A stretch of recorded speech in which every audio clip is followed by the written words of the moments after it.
Hello, everybody. Welcome to Everything in Moderation podcast. And there's a lot going on.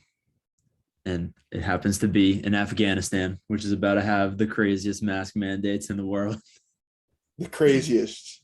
The most As in insane. there will be none. Well, Only actually, only for the women. kinda. And hear me out. They have turbans, so like it kinda is like a mask. Like if it is wrapped around your mouth. So there you go. Maybe that works like that. Maybe that's why there's no mask mandate Protect from Could the be. in sandstorm. Afghanistan. Maybe they know something that the CDC does not. Which is why they're getting no vaccines.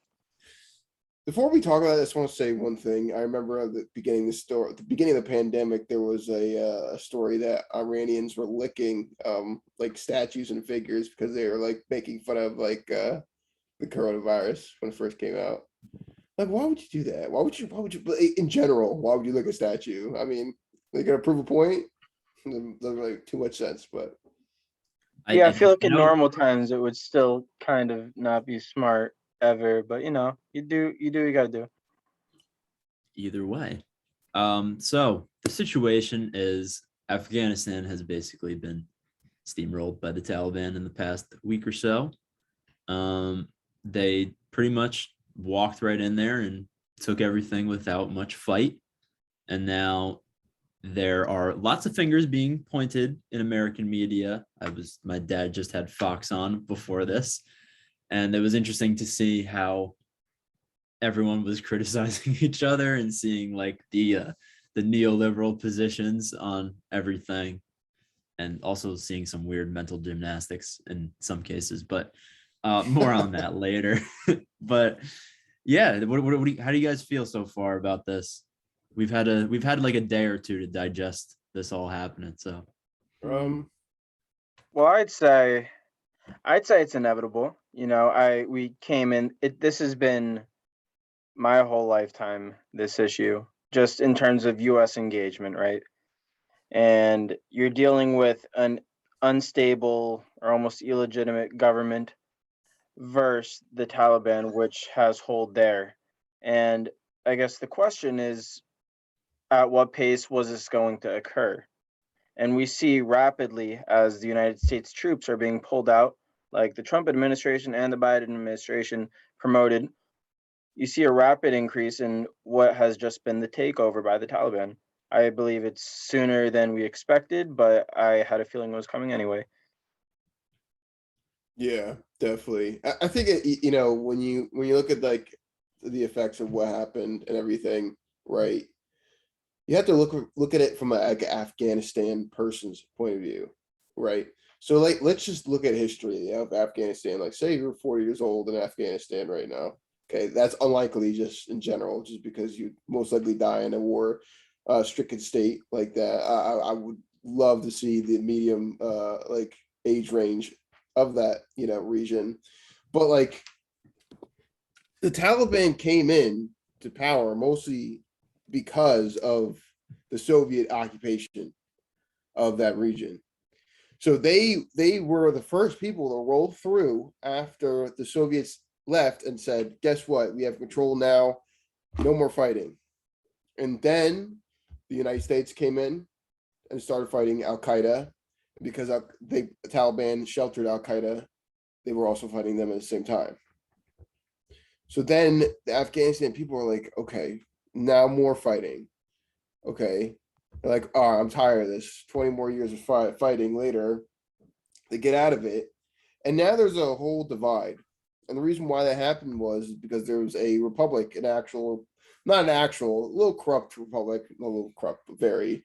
But people still got to look at things in a different point of view. And a lot of youngsters in Afghanistan are definitely changing what, at least the culture there, at least in the actual cities and capitals. But the Taliban definitely has a huge influence on the region. And to be completely fair, if left alone, this would have happened anyways, like Patrick said. The Taliban are such a huge force within that nation. And it really shows you the power of religious zealotry and what it can like do to people and like how it can make like a whole nation completely like hardened, you know? Yeah, 100%. And just before I say my little piece about it, I did find the age thing for you. I love the screen pull-ups. Yeah, I'm like Jamie from Joe Rogan. So we got 0 to 14, 42.47, and then 15 to 64, 54.91, and then 65 and older, 2.62. So basically, lifespan is over at 65. Wow. I Yeah, mean, not to very be much honest, that life. makes sense because like just the off chance that you're just gonna get either shot or bombed is pretty high. So Well, not even that. They don't even have basic medicine either. You have to keep yeah, in mind that that too. the U.S. has sanctioned that country for I don't even know how many years, and a lot of other countries as well. So they have no real access to modern medicine. So especially Yeah, even so COVID, that's really so bad. that on top of what I just said too just makes it a big thing. So Yeah. um yeah, it is real interesting. I think really the main controversy in the United States right now is was Biden's way of pulling out of Afghanistan the correct way? Let's hear it. So I mean, I'll just go a little bit at it. I think when we ask, is his way of pulling out the right way, one of the measures is the pace of it. They were coming out regardless, but he put the strict date of like the beginning of September, not my first day of my semester. So I would say no. Uh, I would say it was. I think there is really no reason for it to be bad or good just because the fact of this being inevitable, regardless. You know, he just came into the administration, into the presidency after this already been going on for 20 years. And then we're just talking about a difference in a few months, really. You know, the fact is, as long as there were any U.S. presence there, I mean, as long as like all of them would be taken out, regardless, this would occur. So I mean, you're really just questioning the measure of how long it would be. So unless you'd like to add to that, Danny, and see if there's any other layers to it. No, I do want to add to it, but I agree with you. Anthony's joined us. Yes. Hey guys. Anthony's ready for Yeah. some hot takes. Hell yeah. All right, yeah. I joined now. So I was talking about Afghanistan. So Yeah, it's pretty, we were just talking about did Biden do the right thing with how he pulled out? no, absolutely not. I think he should have. Oh yeah, everyone's probably think I'm biased because I strongly dislike the guy, but the man. But I think he should have followed what Trump did and just like pull out, a little bit at a time because when we had troops in there, we're controlling what the Taliban does. Pulling out right at once, I'm basically we just go to show that look, now they're taking over, and this isn't the first time that the Taliban has had control of Afghanistan. We're basically now back to what it was in pre 9/11. Yeah. He hits the ground running. We love it. Love it. So this is my whole take on the situation, right? He made a timeline and he said it and he did it and it's over with. Okay. Just straight up. What else do you want from the man? There like we've been in this, we do this all the time, America. We go into wars for stupid reasons. Okay. And like we could set a timeline and we could run it through, do it the best we can. But doing what Obama did, and this is my main criticism of Obama, and this is why I really did not like his presidency. Okay. In the Obama era, there was a time frame where there's basically no reason to have the Afghanistan war. And you know what he did? He drawed down troops and he said, don't worry, we're getting out. But when you draw down troops and then there's no actual action after that, there's no actual, okay, now we're getting out of this date. It's going to continue. It's the same thing that happened in Vietnam. Like if you compare the two, it's really structured, I have to say. And like presidents warned us of this complex that happens within wars, right? And we're going to continue to lose wars because it's more profitable for us to stay in a war for a very long time to become a moot point. There's no reason for us to be in a war, that it's just going to be profitable for these industries. So, we're going to lose it. We're always going to lose the Afghanistan war. We're always going to lose the Vietnam War. Why? It's because we're fighting a literal state that has the will to be its own region.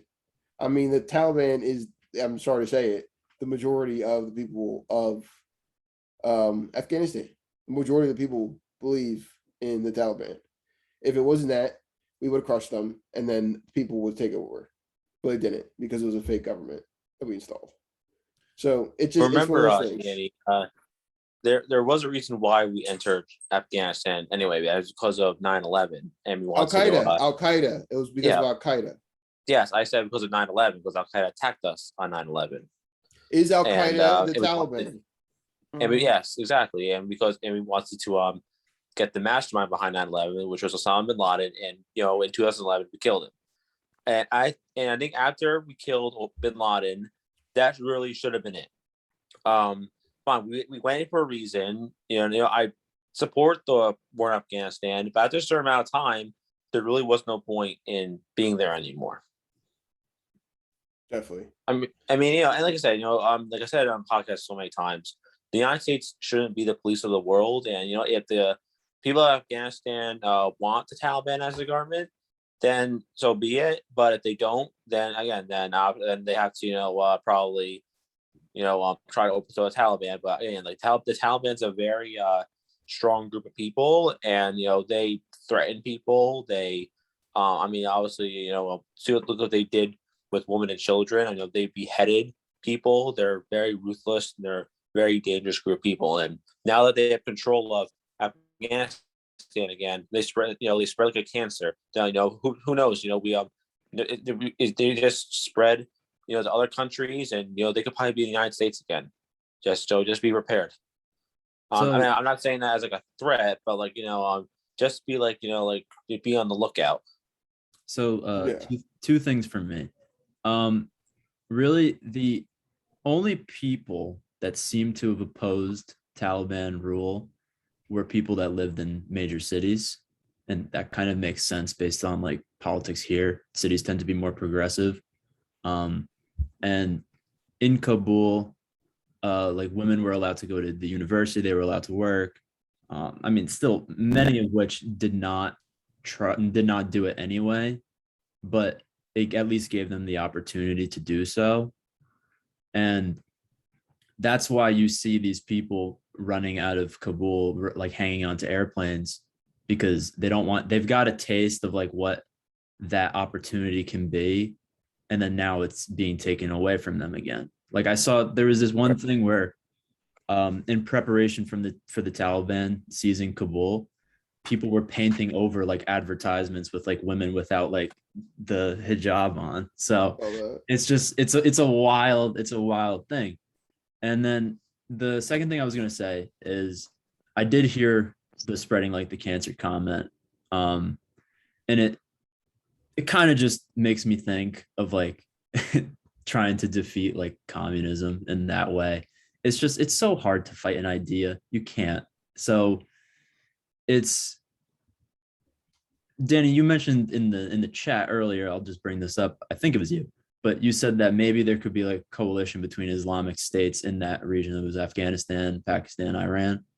I could see that maybe being a case, but I don't think they would ever fully absorb into one single entity. So I don't think they would become a coalition. I think they'd confederate. And what I mean by that is how the United States, we are a confederation of 50 states. Well, not really. We act as one government. A real confederation, when you look at it in an actual a poli-sci way, is it's individual nations that work together and share the same economy, but that's it. They have different goals. So the reason why I suggest that they could confederate is because, Christian, you know this, the Chinese are now going in developing their infrastructure. Now, if these states actually, and I honestly do not think that Afghanistan or a lot of those areas in those regions will be livable in 2050 and 2060.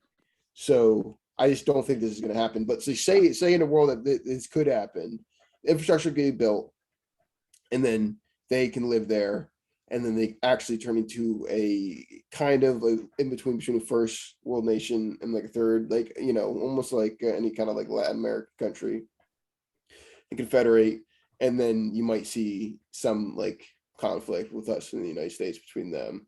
But that's a dangerous thing to think about, because we already pulled out of the Iranian nuclear agreement. So if they have nuclear weapons, what's the scarier? Zealots with nuclear weapons? I mean, you know, that's like a really scary thing in general. At that point, I'd be like, okay, come on, US, where's the space laser to go blow up Afghanistan? Definitely Working on Danny, we're our working on billboards up there. ammo Okay? behind was a bad move. Wait 1 second, Anthony, you cut out a little bit there. Definitely leaving our ammo behind was a bad move. My dad told me that as soon as he came home, and I'm like, wow, that is pretty bad. Well, you know, it's funny. You know what's funny about that? You know, we fund the Taliban, right? We fund them to fight ISIS. Like the US has flipped a switch towards the end of this area because we want these guys to fight each other. Reason why is because we don't like ISIS because their ambitions are global. Yeah. We don't like all terrorists. Yes, Taliban are terrorists, but they are terrorists that don't pose a threat to us. They are only nationalist terrorists, meaning they will stay here. They don't want conflict in the United States. They've seen that. Okay. And they even said to us, it's the only reason we're even arming them to begin with. Right. The ISIS, for example, you know, they don't really want to do that at the moment, but they want to create a caliphate. They want to do what I'm saying, but on a smaller scale, because they want to the actual region of like the religious region. They want that back. You know, that's what ISIS believes in. Al Qaeda was like global domination of shit. Shit was a little crazy. Wait, well, they always wanted to destroy the Western civilization. That was like their main goal. Because people like them. Well, no, not ISIS. Al Qaeda. Yes, it was definitely, or just any other terrorist organization. They don't like the fact that us four live in a great country like the United States of America. I think there was a lot of influence, because the reason why Bin Laden was the son of a very rich person in Afghanistan, and the reason why he became so radical was because of what happened in the 1990s with us, you know, going in there to begin with. So, you know, a lot of people that are very, you know, far left would probably say to you, you know, the reason why that 9/11 even happened in the first place is because of us. But it really isn't that simple. I mean, they're terrorists. Like you wouldn't think a nation would attack you like that ever. That's crazy. And it really is terrorism in its finest form. So you really cannot deny that. But you know, it's still, you know, there's still a causation to what we do in other nations. And it's why I am a very big proponent of foreign policy that does not involve conflict. So I actually wanted to touch on something, and it supports Danny's point where he made that we funded the Taliban. I was just thinking of it. I was just going to ask you, Danny, but I Googled it anyway. I was wondering to see if we funded the Mujahideen at all, which we did. That was right here. So that was Operation Cyclone. And it made sense because Russia was in there before we were.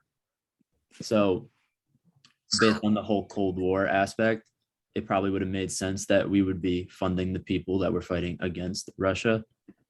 And that person that I mentioned in the chat, Ahmed Shah Massoud, he was the leader of the Mujahideen, and he actually fought against the Taliban from 1996 to 2001.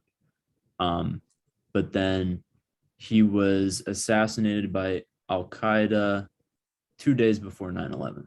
So that was his thing. And then also now his son, who's like 31, I believe, is now, I mean, supposedly he's going to fight against the Taliban now because it would be continuing what happened in the 90s.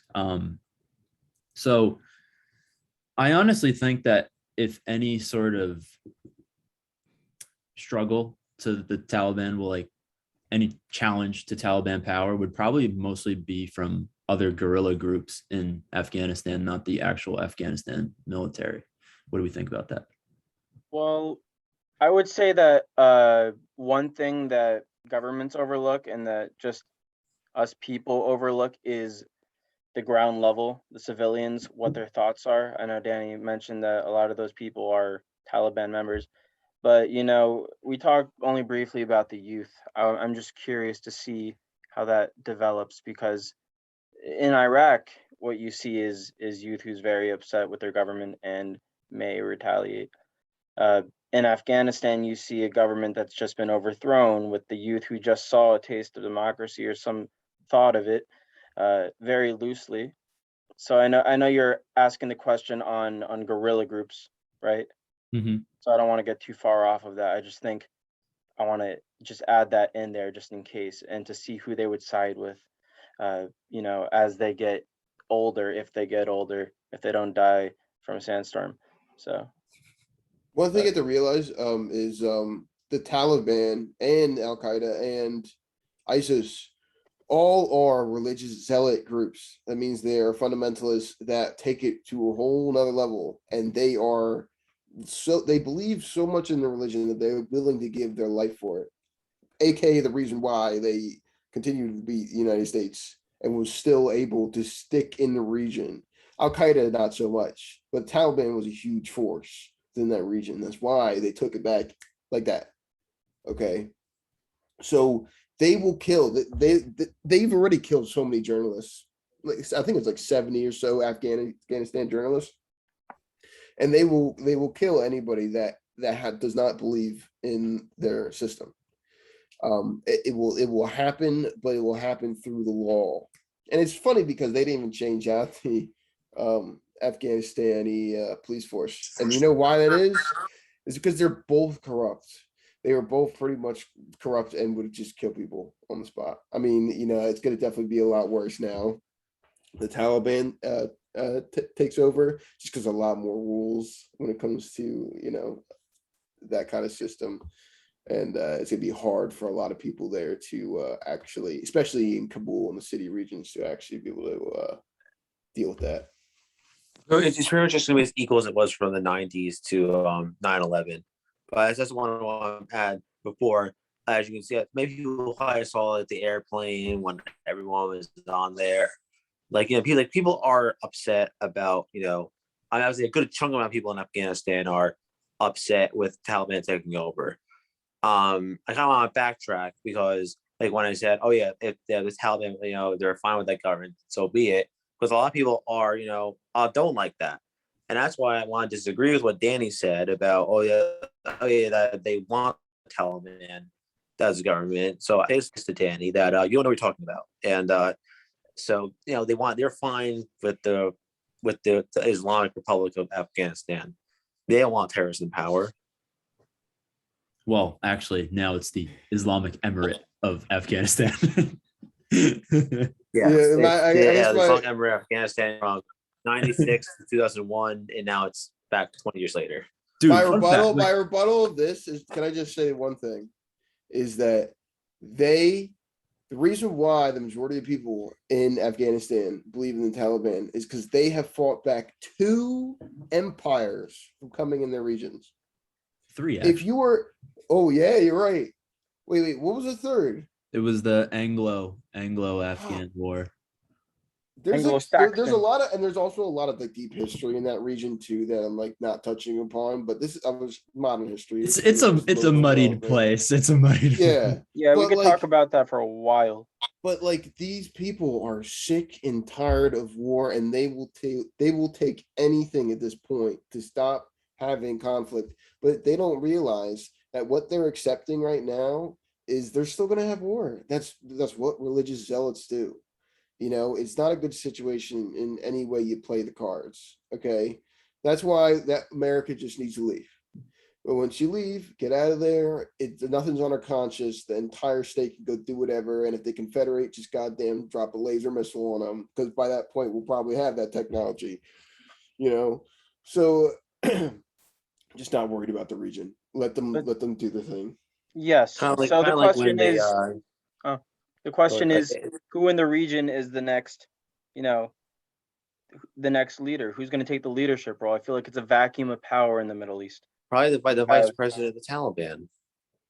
So you think Taliban will be the leader of the works. Middle East? I'm just talking about the whole Middle East. Who is going to dictate this whole? So the Taliban government works like a republic, kind of, but the lot of everything is decided by them talking.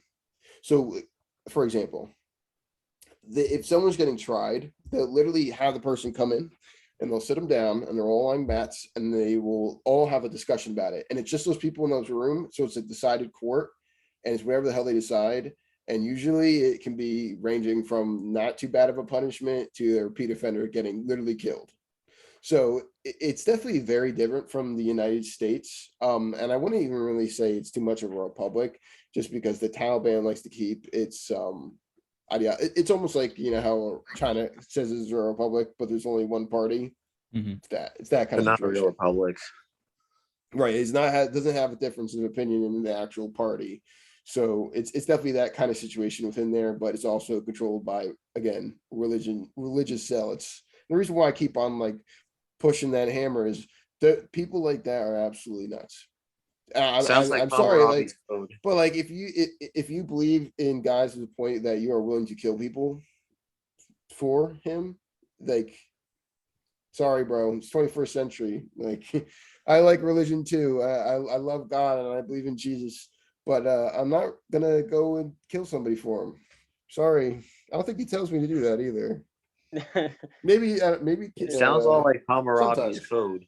You remember when they get punished and then you like, oh, if you rob a bank, I'll chop your finger off, or if you kill somebody, then I'll kill you and I'll kill your daughter.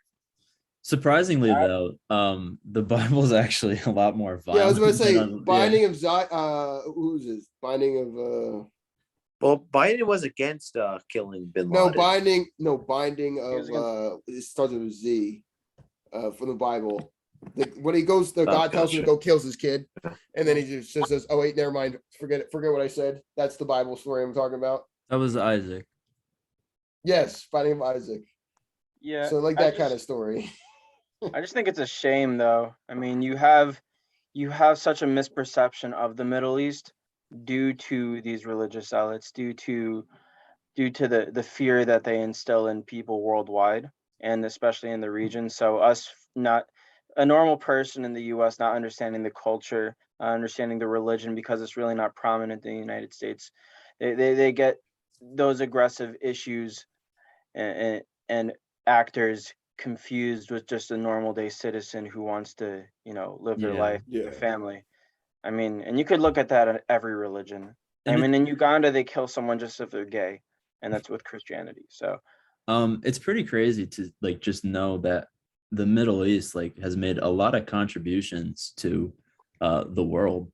I mean, like our numbers from 1 through 10 are Arab numbers, so they've made a lot of advancements in mathematics, science, all of the above. They've done a lot of stuff. So it's always sort of a interesting point to see that despite all of this struggle throughout years, they still were able to produce some absolutely brilliant people who made very lasting effects to society. So it was almost like as a what if kind of story, like what if they did not have the struggle? But also there's a case that say that truly brilliant people like rise through the struggle. But just imagine like if their infrastructure was improved and they were able to not have a war in like one day of their life. Just think about how much else they could maybe do. Maybe they could like create something that just like cures COVID. Just completely eradicates it. there's already a cure to COVID. No, I'm kidding. That would be cool. I have to say the worst direction any government can go is any kind of theocracy. Because if you are making religion, the principle to your country, okay, you're just going to have takes that are going to disagree with citizens. And then you're just going to tell them no. And then you're going to be an authoritarian regime. So United it's States just, based off of God. yeah, it's just like, and like the court system, you know, we talked about Islamic banking before, Yep. right? Yes. You know, that's not too bad of a system. You know, when you look at like the actual like text and you read it, and you're not a crazy fundamentalist, you know, the Quran's pretty interesting read. You know, it's a little different than the Bible, but it basically is just your standard Abrahamic religion, right? So The newest one, yeah. it's just people taking it way too far, man. Like there's crazy people. Like it's almost like a big ass cult at this point. That's how I see it, at least in the Taliban. Regular Muslim people are fine. They're literally just as much as a Christian or Jewish person as anybody, just because everybody's believing the same kind of gods. You know, everybody in the Abrahamic stories. But you know, it's all about taking it too far. And I have a thought, just a quick speculation, because I know you compared, Danny, you compared this to Vietnam, the war. So I know people like to say that history repeats itself, and this could be very similar, but people also say history rhymes. So it's kind of similar, but doesn't fully play out the same. So I'm curious to see how this government or whatever it is occurs at the end, if it evens itself out kind of like Vietnam did to the extent. We shall see with our absence. Yeah. Yeah. China's helping it. Yes, Yeah. and John Cena. Yeah. I just wanted to say as a last thought, but yeah, I really just hope that like the Afghanistan people who are, trying to get out of Afghanistan, they get out. Obviously, it's a very dire situation, and I really hope that our country, well, the United States and all the other allies, they do their best to contain the Taliban. They're a very dangerous group. Obviously, the Afghanistan people don't want them, as they've said before, and we'll just have to hope for the best. And I'll definitely be watching this scenario with great interest, especially since China is involving themselves now, being the Chinese enthusiast that I am. But I'm curious to see how they contribute to Afghanistan. And listen, like if it's more of a like, haha, US, you left, now it's our time, that's a little like less respectable than like them actually trying to like help rebuild. So again, like I don't know what they're gonna do, but it'll be interesting. I think it's gonna end up, and I might be wrong, almost the exact same way. And not because they don't like them. The reason why Al Qaeda attacked America was not because solely what they did before. It was because their ideology did not match them at all. Mm-hmm. They will recognize China as an economic power and a capitalist society. They're not stupid. And if they are aware of it, the Uyghur thing too.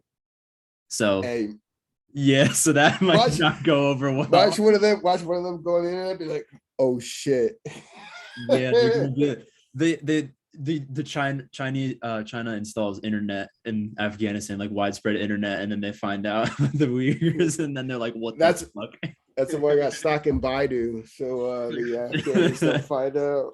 I mean, they got invested in it. Yeah. So I'd say probably the most striking image that I saw throughout all of this, we saw the people hanging onto the plane and all that. One of the craziest things I saw was a bunch of people standing in front of a bank, and there's no workers there. They can't get their money. That's like, it's crazy to just. Wells Fargo? I don't know if it was Wells Fargo, but it could have been, maybe. Who knows? 2018, we trust. Okay. Exactly. So yeah, I mean, it's just crazy to see how much Oh, I actually saw that picture on a crypto like IG page, and then it literally said on the bottom, it says, "This is why you invest in crypto," and I'm like, "You fucking." bitch." And then it became like so disingenuous so fast, and I'm Crypto just always like, wants to market off everybody. yeah, I'm like, I always bro, get like, their this is DMs on Instagram all the time. Oh, hey, want to invest in So- crypto? I was like, Yeah. okay, not interested. I When- already invest in when- stocks anyway. when I saw that post, I was like, this is the epitome of libertarian right. And I'm like, I'm disgusting. Yes. um, Uh, if does anyone else have any thoughts? Otherwise, we're all good to go. Anthony actually brought up a good idea of should the US left Afghanistan debate. That could be interesting. We could definitely touch on that in the future. Or maybe yeah, I mean, That I could guess be this that would be month's the debate. common denominator there. All right. Thank you, Yeah. boys. As always, great episode. And we hope that whatever outcome comes out of Afghanistan, it is one that the people are desiring. Agreed. Obviously you're not going to get, we say that there was the majority wanted it, but sometimes because of the majority, the minority gets the shaft. But that is big shaft. that is how things tend to go in this dog eat dog world. But nonetheless, we'll keep tabs on this issue, and if any more developments come, I'm sure we'll probably have another episode on this probably pretty soon, because this is one of the more notable things that has happened this year, besides Delta. the B-movie. So that is it from us at Everything in Moderation Podcast, and we shall see you all next Wednesday. See ya.